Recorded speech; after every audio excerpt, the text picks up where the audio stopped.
light winds, a high of 11 degrees. LBC Travel, I'm Joanne Webb. With these problems just off the M40 do continue at junction 4. The A404 is closed southbound all the way down to the Marlow junction. The investigation works do continue. Also, because of investigation works, the high road in East Finchley stays closed in both directions. Also, for those who need to make a journey, there are delays on the North Circular Road eastbound from the Coney Hatch interchange to the Clock House interchange, and that's where a lorry has broken down. Don't forget there are no mainline trains. That's Great Northern, Thameslink and London North Eastern Railway services to and from King's Cross today, and that's for the engineering works. This is LBC.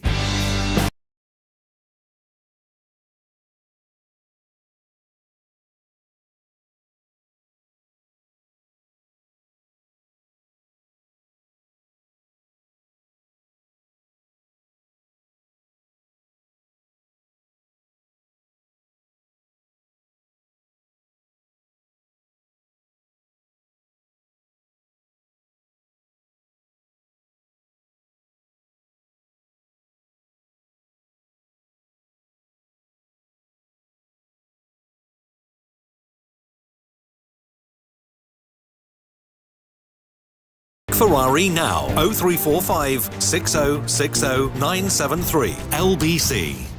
LBC.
Ferrari at breakfast on LBC. Call 0345 6060 973. Time is 8 before 8 is the time. So let's pick up. We take a little bit from the Home Secretary. Their consultation starts today, proposing a duty to improve protective security and preparedness at public places. What does that mean? Let's speak to Lord Chancellor, Justice Secretary Robert Buckland, who joins me now. Thank you for coming on, Lord Chancellor. So what am I meant to do? What am I meant to learn? And how will I learn it? Good morning.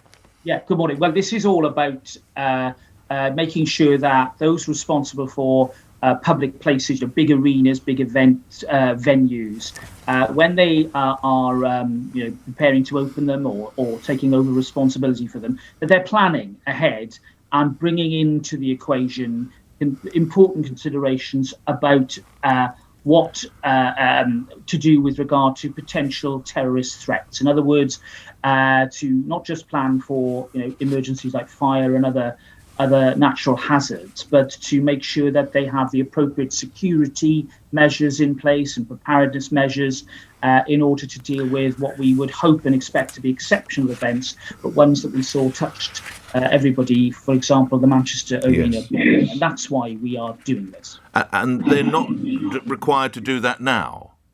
Well, there isn't a statutory duty. Now, I'm sure that there are many responsible venues that make plans. They probably think about fire and other types of dreadful events, but wouldn't necessarily fully take into account the need for appropriate security and the ability to make the right sort of calls and indeed literally the right sort of contact if there was a terrorist threat or worse still, a terrorist event. And we feel that there should be a duty to require those responsible to do that.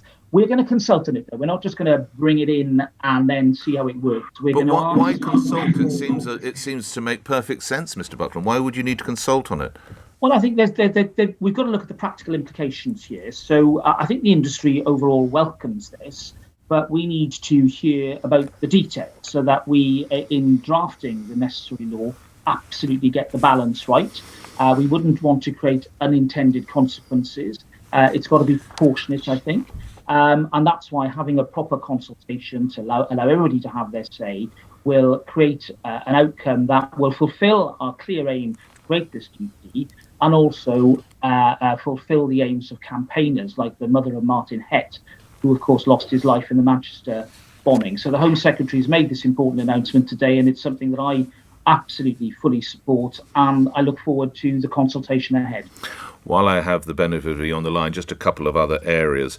You will be aware of the so-called hard-to-get-at members of the community to have the vaccine. People, for whatever reason, are not doing what is actually in all our interest to do. What impact do you think the Queen's message might have in that area, Mr. Buckland? Well, I think anything that the Queen says has immense power, whether it's through her Christmas message or indeed other messages such as the one that she conveyed yesterday. I think, looking at what she said, she was implying not only was it good for our own health, but that it was also an altruistic act, and that in doing so, we all collectively enhance the safety of others. Now, of course, she and all of us are aware that there are people who, for genuine medical reasons, cannot have the vaccine. We've got to think of them. That is why we haven't, as a government, said, that this has to be compulsory, whatever the weather, which is why the message of encouragement or information, of support for people who perhaps never have had a vaccine before is hugely important. And I think the Queen, again, in her usual way, has helped reinforce that important message.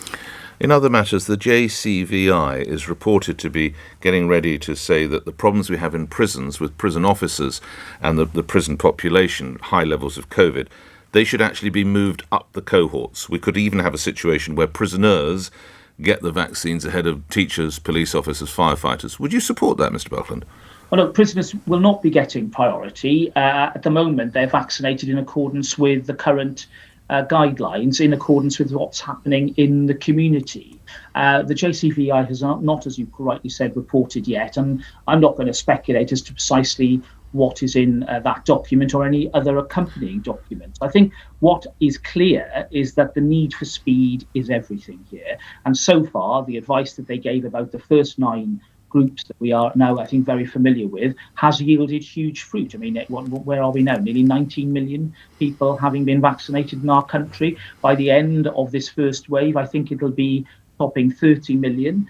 And then we need to do the rest of the adult population and make sure it's done by the end of July. So I'll be supporting anything that gives us that speed and maximises the impact of this vaccine. Even if the JCVI suggests prisoners go ahead of teachers?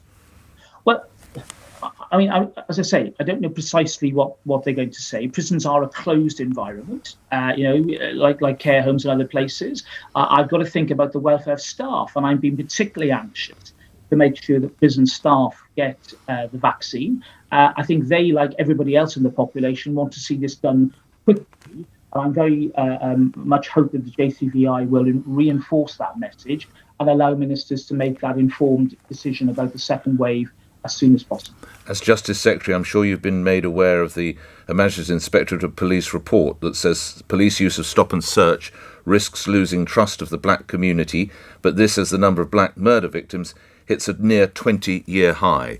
Do you support stop and search, and what needs to be done to make sure that everyone buys into it? I do support stop and search, but what I support is intelligence-led policing. Nick, I think it's really important that we remember that, the old days where you and I remember the sus laws, and we remember what that created.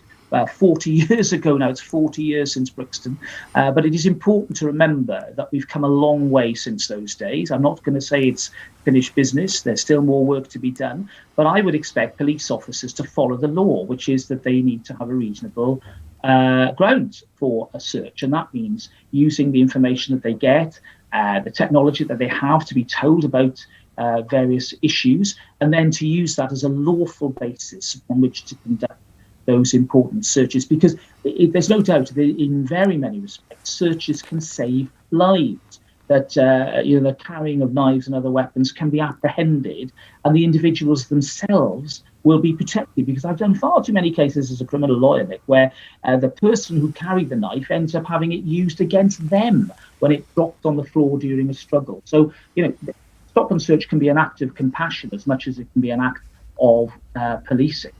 Lastly, later this morning, the Supreme Court will rule on Shamima Begum and whether she's able to gain access to this country to make an appeal for her citizenship. How confident are you of a government victory there? Well, I'm not going to anticipate what the court may do. I think we all know that the arguments were laid out comprehensively. I'm going to respect the independence of our judiciary to come to their conclusion. I think we all remember the case. It aroused huge concern in our country, rightly so. And what I would say is that I think the decisions of the government were the right ones, and that I very much hope that will be maintained today. But as I say, we utterly respect the independence of the judiciary, and they have to make their decision in a free and unfettered way. Grateful for your time today. Thank you, Robert Buckland, your Justice Secretary and Lord Chancellor, appearing here on LBC, where at 8 o'clock news is next. Thomas Watts. On your radio, on Global Player, and Play LBC. leading Britain's conversation, this is LBC.